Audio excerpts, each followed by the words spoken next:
ನಮಸ್ಕಾರ ಎಲ್ಲರಿಗೂ. ಊರ್ವನ್ ಕಿಚನ್ಗೆ ನಿಮಗೆಲ್ಲರಿಗೂ ಸ್ವಾಗತ.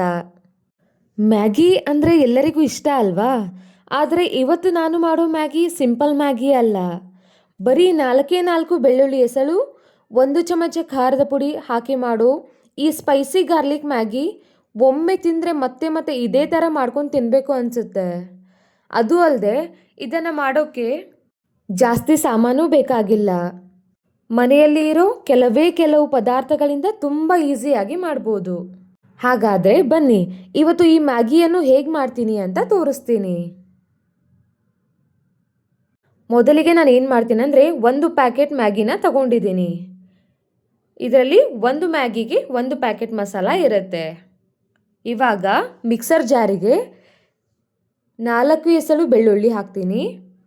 ಜೊತೆಗೆ 1 ಟೇಬಲ್ ಸ್ಪೂನ್ ಅಚ್ಚ ಖಾರದ ಪುಡಿಯನ್ನು ಕೂಡ ಇದಕ್ಕೆ ಸೇರಿಸ್ಕೋತೀನಿ. ಇಲ್ಲಿ ನಾನು ಉಪ್ಪು ಹಾಕೋತಾ ಇಲ್ಲ, ಯಾಕಂದರೆ ಮ್ಯಾಗಿ ಮಸಾಲದಲ್ಲಿ ಉಪ್ಪಿರುತ್ತೆ ಮತ್ತು ಜಾಸ್ತಿ ಆಗಿಬಿಡುತ್ತೆ. ನೀರು ಹಾಕೋದೆ ಅದನ್ನು ರುಬ್ಕೊಳ್ಳಿ.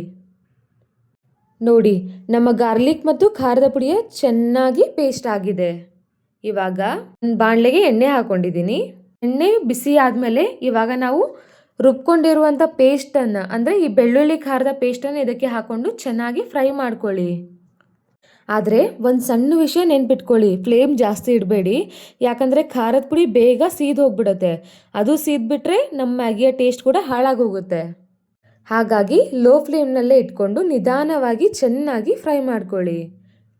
ನೋಡಿ, ಈಗ ಬೆಳ್ಳುಳ್ಳಿ ಮತ್ತು ಖಾರದ ಪುಡಿ ಚೆನ್ನಾಗಿ ಫ್ರೈ ಆಗ್ತಿದೆ. ಇಲ್ಲಿಂದಲೇ ನಮಗೆ ಆ ಸ್ಪೈಸಿ ಗಾರ್ಲಿಕ್ ಫ್ಲೇವರ್ ಕೂಡ ಬರ್ತಾ ಇದೆ. ಹಾಗೆ ನನ್ನ ಚಾನೆಲ್ನ ಯಾರೆಲ್ಲ ಸಬ್ಸ್ಕ್ರೈಬ್ ಮಾಡ್ಕೊಂಡಿಲ್ಲ ಇವಾಗಲೇ ಹೋಗಿ ಸಬ್ಸ್ಕ್ರೈಬ್ ಮಾಡ್ಕೊಳ್ಳಿ ಆ್ಯಂಡ್ ಸಪೋರ್ಟ್ ಮಾಡಿ. ಇವಾಗ 1 ಪ್ಯಾಕೆಟ್ ಮ್ಯಾಗಿ ಮಸಾಲ ಇತ್ತಲ್ಲ, ಅದನ್ನು ಇದಕ್ಕೆ ಹಾಕೋತಾ ಇದ್ದೀನಿ. ಮ್ಯಾಗಿ ಮಸಾಲ ಹಾಕಿದ ಮೇಲೆ ಮತ್ತೊಮ್ಮೆ ಚೆನ್ನಾಗಿ ಮಿಕ್ಸ್ ಮಾಡ್ಕೋತಾ ಇದ್ದೀನಿ. ಅದು ಸ್ವಲ್ಪ ಫ್ರೈ ಆಗಬೇಕು. ಫ್ರೈ ಮಾಡ್ತಾ ಇರುವಾಗ ಅದರ ಪರಿಮಳ ಎಷ್ಟು ಚೆನ್ನಾಗಿ ಬರ್ತಾ ಇದೆ. ಖಾರವಾಗಿ ತಿನ್ನೋರ್ಗಂತೂ ಈ ಮ್ಯಾಗಿ ಅಂದರೆ ತುಂಬ ಇಷ್ಟ ಆಗುತ್ತೆ. ಇವಾಗ ನಾನು 1 ಪ್ಯಾಕೆಟ್ ಮ್ಯಾಗಿಗೆ 250 ml ವಾಟರ್ ಹಾಕೋತಾ ಇದ್ದೀನಿ. ಆದರೆ ಒಂದು ವಿಷಯ, ಇವಾಗಲೇ ನಾನು ಮ್ಯಾಗಿ ಹಾಕೋತಾ ಇಲ್ಲ. ಮೊದಲು ಈ ನೀರನ್ನೋದು ಚೆನ್ನಾಗಿ ಕುದಿಬೇಕು. ಫಸ್ಟ್ ಇವಾಗ ನಾನು ಮಿಕ್ಸ್ ಮಾಡ್ಕೋತಾ ಇದ್ದೀನಿ. ಮಿಕ್ಸ್ ಮಾಡ್ಕೊಂಡಾದ್ಮೇಲೆ ಇದು ನೀರು ಚೆನ್ನಾಗಿ ಕುದಿಬೇಕು. ನೋಡಿ, ಇವಾಗ ಕುದೀತಾ ಇದೆ. ಇವಾಗ ಮ್ಯಾಗಿಯನ್ನು ಇದಕ್ಕೆ ಹಾಕೋತಾ ಇದ್ದೀನಿ.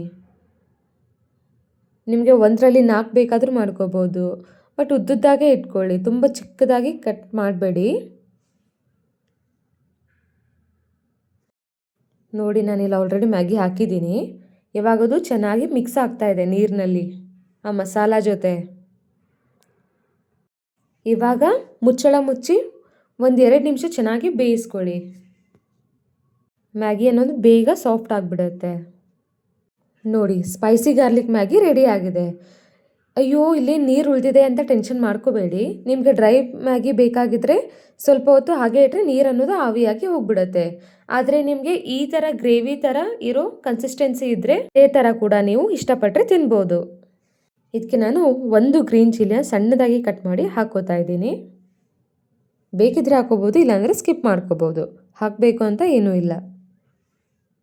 ನೋಡಿ, ನನಗೆ ವೈಯಕ್ತಿಕವಾಗಿ ಈ ಕನ್ಸಿಸ್ಟೆನ್ಸಿ ತುಂಬ ಇಷ್ಟ ಆಗುತ್ತೆ. ತುಂಬ ಡ್ರೈ ಆಗಿಲ್ಲ, ತುಂಬ ನೀರಾಗಿಲ್ಲ.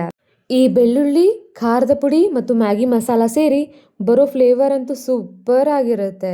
ನೀವು ಈ ಮ್ಯಾಗಿಯನ್ನು ಯಾವಾಗಲೂ ಒಂದೇ ಥರ ಮಾಡ್ಕೊಂಡು ತಿನ್ನುತ್ತಿದ್ರೆ ಈ ರೆಸಿಪಿನ ಒಮ್ಮೆ ಖಂಡಿತವಾಗಿ ಟ್ರೈ ಮಾಡಿ.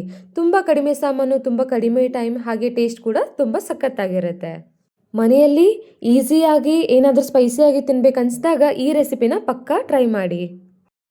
ಈ ರೆಸಿಪಿ ನಿಮಗೆ ಇಷ್ಟ ಆಗಿದ್ರೆ ಲೈಕ್ ಮಾಡಿ, ನಿಮ್ಮ ಫ್ರೆಂಡ್ಸ್ಗೂ ಫ್ಯಾಮಿಲಿಗೂ ಶೇರ್ ಮಾಡಿ. ಇದೇ ಥರ ಇನ್ನಷ್ಟು ಈಸಿ ಮತ್ತು ಟೇಸ್ಟಿ ರೆಸಿಪಿಗಳಿಗಾಗಿ ಊರ್ವನ್ ಕಿಚನನ್ನು ಸಬ್ಸ್ಕ್ರೈಬ್ ಮಾಡ್ಕೊಳ್ಳಿ. ಮತ್ತೊಂದು ಹೊಸ ರೆಸಿಪಿಯೊಂದಿಗೆ ಭೇಟಿಯಾಗೋಣ. ಅಲ್ಲಿಯವರೆಗೆ ಟೇಕ್ ಕೇರ್. ಬಾಯ್ ಬಾಯ್.